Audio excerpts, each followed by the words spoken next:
Like, you're just a fucking hater. Are you still working on that? Oh, you haven't done that yet? Oh, dang, how many things have you tried and you've been doing this for so long? I mean, look at me now, bitch. What's up? What's up? It's Franny with the Vanny, the manifestation queen, the van life chef, the jack of all trades, the master of some, but better than none. What's up? What's up? What's up? So I'm back. I is back. Y'all see my braids? For the ones who can see me, they're so stiff. So we're here in Texas, and while we're here in Texas, okay, let me be specific. We're here in West Texas. Now, when I say West Texas, I mean West Texas. Like, we're pretty much we're in the West. So like we're really close to New Mexico, Arizona. We're actually really close to Mexico itself. We're like 15 minutes away from Mexico. When you're driving on the highway, you can see Mexico across the border. And you see like the houses on the mountains, and you see all the mountains and the colorful houses. Like, the houses are really colorful from what you can see across the border. And we drive like next to the border, next to the fence or whatever, the gate, to keep the Mexicans out. And I'm not even gonna get started on that. Like, I'm not even going to get started on that, because I have so many opinions about that, but I am not going to talk about them right now, because that is not what we're here to talk about. So welcome back to the Manifest Your Best Life podcast with me, Fransley. And I'm here, and I'm so excited, and I'm really excited for this journey. I don't know if you guys can tell, but I'm excited for this journey. But anyway, what I was saying, why would y'all let me get off track like that? Okay. So listen, so we're here in West Texas, and it's really dry out here. And what I noticed is my hair is not really growing out here. I'm one of those people that could really care less about my hair. Like, I could shave it bald tomorrow and it would be fine. I really wouldn't care. Like, I'm just not one of those people that care at all. So it's really dry out here, and you would think that I'm a hairstylist and I know better, so I should do better. And I would be sitting here, like, I would be like oiling my hair and moisturizing my hair and all that other stuff. And I'm not doing none of that. Like, I'm not doing none of that. So don't do as I do as I say, and moisturize your hair. If you want your hair to be long and luxurious and voluptuous and all that other BS. But anyway, today I wanted to talk about failure, and how like failure in the Black community is such a big deal. Like, we are just not allowed to fail. And growing up, I don't know, like, I guess we didn't have enough. Like, you couldn't afford to fail. It's not being allowed to fail. It's like we can't afford to fail. And growing up, honestly, I don't know, like, I just think I'm Haitian. What did we really talk about? There wasn't much conversations. There just wasn't much conversations about failing, and I don't think they knew any better. Like, our parents knew any better. Just basically what I'm trying to say is, it is okay to fail. Like, you have to fail your way to success. When you fail, that's when you figure out what's for you, what's not for you, what you like, what you don't like, what works for you, your vices, so on and so forth. And I don't understand why, like, especially in the Black community, people make such a big deal about failure, about you failing something, about you trying and you falling on your face. And it's like people don't know that these millionaires and billionaires, they've tried something so many times and failed so many times, and now they're successful and they're still failing. They're just doing things in a different way. I just think we have, like, us Black people, Haitian community, island community, whatever, we just have like an unhealthy relationship with failing and watching people fail. I hate the fact that people would rather laugh at you instead of help you, or they'll see somebody failing and it's like a ha ha ha, you idiot, or I told you not to do that. And there are ways when you are trying to give it someone advice or someone asks for advice and you're trying to look out for somebody. I do believe there are ways that you can kind of like guide them, like, oh, do you think this is the best decision for you? Or, you know, there's certain questions that you can ask. But overall, like, why are we so quick to be like, ha ha ha? Like, I truly believe, like, people want to see you doing good, just not better than them. And I just think that's so fucked up, because we don't understand, if we were all to, like, when a tree bears fruit, like, it's an abundance. So if we were all helping each other, just in any way, shape, or form, like, sometimes help doesn't have to be monetarily.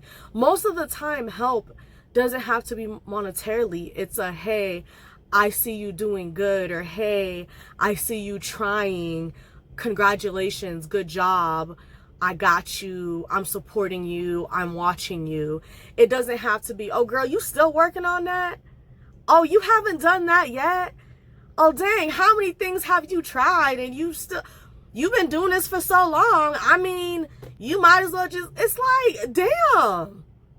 Like, let me live. Like, let me go through the process, y'all. Like, god damn. Why? Like, I don't get it. I don't know. Like, I tried to wrap my head around it, and I don't try to wrap my head around it anymore as much as I used to. But I just don't get it. Like, I've never, ever, me personally, seen someone failing and I was like, oh, ha, ha, ha, that's what you get. Even if I didn't like the person, even if I did not like the person, I never said, that's what you get. I just be like, damn, that's crazy. Or damn, that's effed up. Or whatever the case is. Because it's like, when you're the person going through whatever you're going through this storm, going through whatever you're going through, you didn't like that feeling. Like, you didn't like that feeling of looking in the mirror and being like, damn, I just fell on my face. Or falling on your face and trying to figure out, like, dang, how I'm gonna pay this next bill. Dang, we're hungry but we ain't got shit to eat. Like, you didn't like that feeling of being a failure. So how can you freaking laugh at somebody else when they fell? Like, you're just a fucking hater. I'm gonna digress. Like, I'm going to digress a little bit because I could get so riled up real fucking quick. And I'm just not gonna do that. I don't know. Am I not? I don't know. It's me.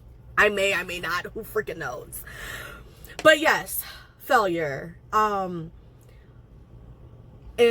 what it is in our community, and how it seems like we have to work double as hard. Like, why do we have to work as Black people so hard, and like, it's still not good enough? It's never freaking good enough. So I don't understand these Black people that are, oh my God, should I even go here? I don't get it. I don't get it. I'm not even gonna go there. But I'm looking down for notes, when I was a kid, I think that me, and I don't know if anybody could relate, like, you were kind of only praised when you did something right, which is good. Like, it's okay. But I think the mindset should be a little different. Like, when my daughter fails nowadays, or when she like messes up or something, I try not to like beat her up about it, because I don't want her to beat herself up about it. I know who I've been, and I know, because like in my household, in my community, or just maybe in my head, to be honest with you, but it had to stem from somewhere, right? But I understand, and I know that like I've always beat myself up. It's always led to some type of burnout, or like me not thinking that I'm good enough. And it's not always that deep. It's just like, find another way. This way is not for you. Find your way. Back to episode 1. It's like, find your way. And like, you got to fail your way to success. Fail your way to you, to the things that work for you, to the things that benefit you. And I don't want to be a broken record, but these are the things that I have learned, and now that are helping me, because it's like, we can't look like, I'm a braider, for example, and I'm a hair cutter, I'm a hairstylist, I could do a lot, right? And because of sometimes me putting so much pressure on myself to be so great, to be so amazing, I've been the person that like messed up, because I didn't want to fail so bad, when if I just relaxed and just did my best, it would be good enough. And sometimes your best is not good enough, but that's okay. Like, you get better. You never start where you finish. Like, that's my point. You never start where you finish, pretty much.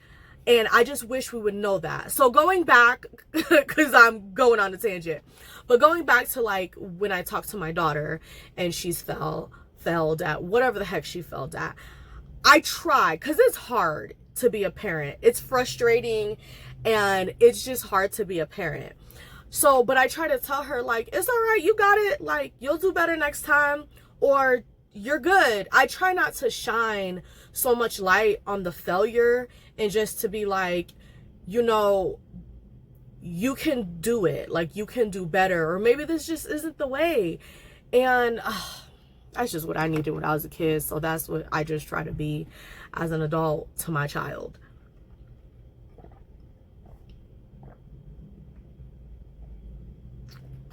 Water break, y'all.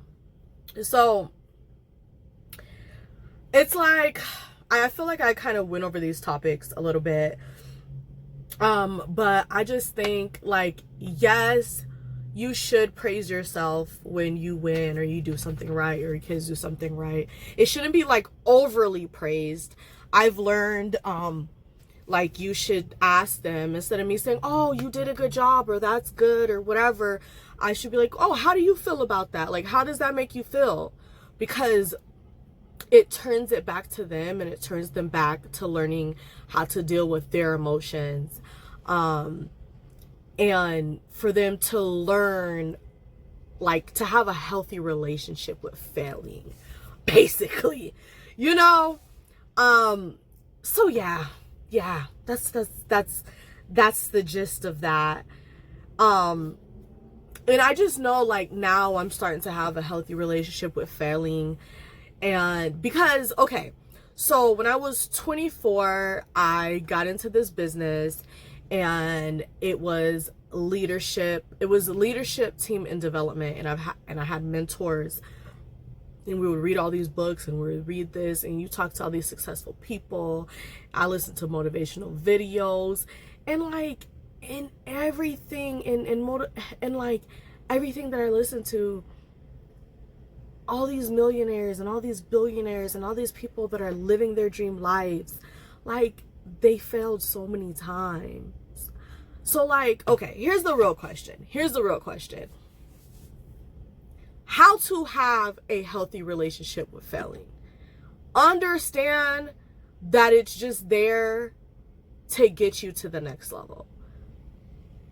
Understand that it's just there to show you a way that you shouldn't do something.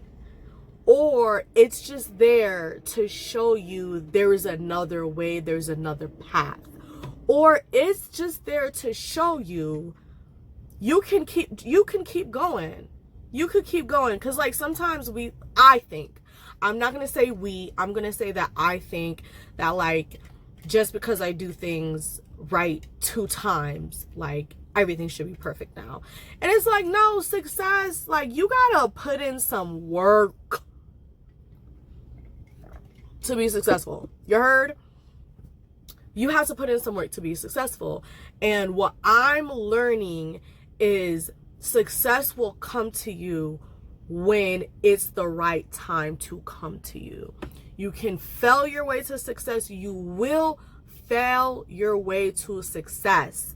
However, just because you do 2 Instagram posts, that doesn't mean that you're supposed to be where the other person is that has 100K followers. You gotta put in that work. You don't know how much work that person put in to be where they are. There's no such thing as an overnight success. There really isn't. And it's like when you see certain people and it seems like they grew overnight. They didn't grow overnight. It's that constant behind the scene. It's that constant failing that got them to where they needed to be or where they're going to be. When you have such an unhealthy relationship with failing, you will be afraid. The fear, false evidence appearing real, the fear gets to you, and things that you want to do to progress your life, or dreams that you have to do better, be better, live better, to be outside shaking your ass, hanging out, being in Dubai, or whatever the case is, like whatever life that you want, right? And it may not be anything that I just named. However, everybody wants a better life. If that means they just get the luxury to stay home and be with their spouse and their kids and have great dinners and play games, like, you have to earn that. And what I'm trying to say, and of course I got off topic again. Sorry, y'all. It's hot. Like I said, we in Texas. The weather did cool down a lot. However, it is still pretty hot, and I am in a van. We don't have like running AC. We do have a fan, but as I'm talking to you guys, I can't like run the fan because y'all would hear the fan. It's like anywho. Many times, like, because I've had such an unhealthy relationship with failure, there's many things that I should have done that I didn't do, because I was just so afraid, like, what would this person think? What would that person think? Or what if I fall? And, you know, I just got to the point where, like, I just didn't give a fuck anymore. I was just like, I don't care. Like, this is my life, and I don't care how many times I fall on my face. I'm going to get back up. And that's why, like, I didn't give a fuck. I just decided to build this van. And I'm like, and that was just a whole thing within itself. Like, that was just a whole set of quote unquote failures within itself to get to the final product. Because when you really think about it, you really break it down, you really try to understand it, you really try to learn it. Like, you will not learn anything without failing. You will never learn anything valuable without failing, because you just won't. You just won't. Like, let's be honest. But every step of the way building this van, it was a process. especially going into it blind without really knowing anything, just knowing what I saw on YouTube. It was just like every step of the way, it was like there was just, oh my God, yeah, I don't even know. However, I learned so much, and I'm so much better. And I know if I was to build another van, or if I was to build something else that was similar, or a bus, or even if I was to build, I don't know, just like something around the house, like I've gained so much knowledge that all that quote unquote failing that I did wasn't for anything. It wasn't for nothing. It was for something. It was for the knowledge. It was for the experience. It was for the confidence. It was for the pride within myself. It was for me to like wake up in the morning and be like, oh my God, I can't believe I did this. Oh my God, I can't believe I did this and it's great. Oh my God, I failed so many times, but here I am. Oh my God, I failed so many times, but look at me now, bitch. Anyway, we're gonna end this off with an affirmation, because affirmations are important. Affirmations to me are letters to yourself. Just quick little voice notes to yourself, quick little letters to yourself to tell you that you appreciate you, or to like just help guide you of something that you should be doing or you should be aware of. Just like a hug to yourself. That's what we're gonna say. It's affirmations are a hug to yourself. And this affirmation is, well, the affirmation is for this episode: I release the fear of failure and trust that I will rise. The affirmation for today, the hug that you need to give yourself today, is I release the fear of failure and trust that I will rise. Know it, believe it, live it. Thank you so much. I would love to have your support. Subscribe, send me a heart, send me a love note. Thank you so much. Until next time.